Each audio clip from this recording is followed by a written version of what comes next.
Well, I think probably the women's rights revolution was a surprise because, Chris, I got there after the civil rights revolution was well underway.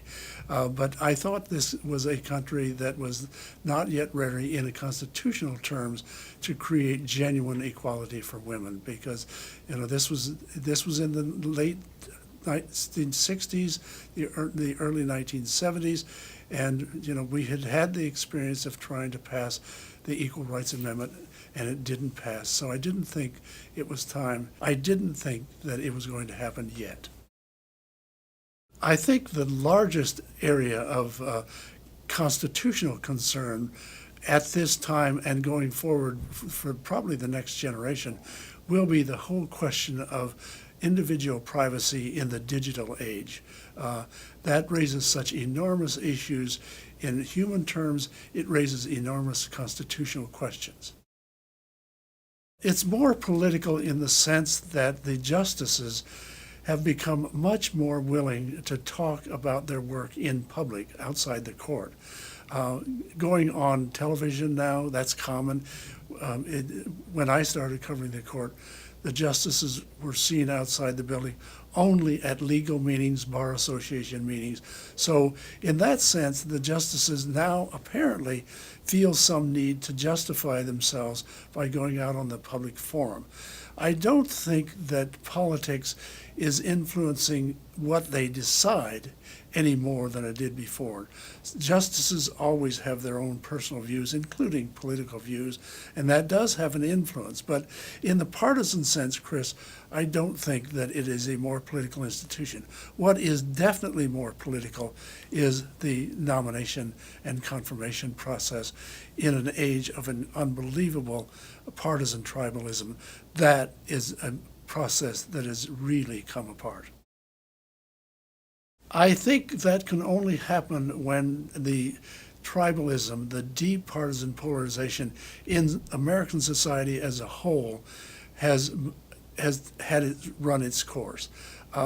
Because the nomination process, being a part of the Senate of the United States, is inevitably going to be a political process because that is a body, though it's not truly a representative body because it only represents the states, not the people directly.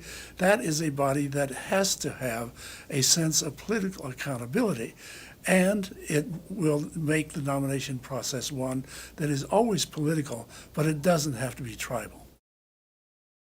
Well, there's one change in the coverage, and I have not adopted it myself. I'm still the traditionalist.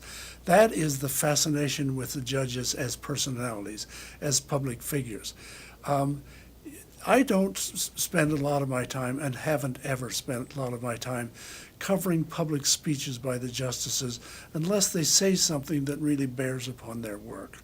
And now, feeling a need, apparently some of the time, to justify themselves, they do talk in public more about their work. But I think the press coverage has also moved much more towards personality journalism. Also, I think what is an enormous assistance to me, as to everybody, is the electronic age.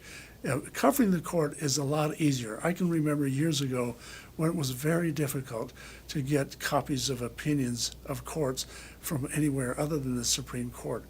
Now everything is available, everything is online, so it's a lot easier than it ever was before. I probably should say several categories.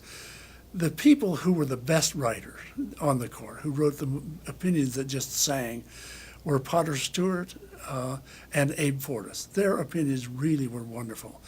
In terms of human personality terms, the one that I think was the sweetest justice I ever covered, a really decent human being, was Justice Lewis Powell of Virginia, a gentleman's gentleman.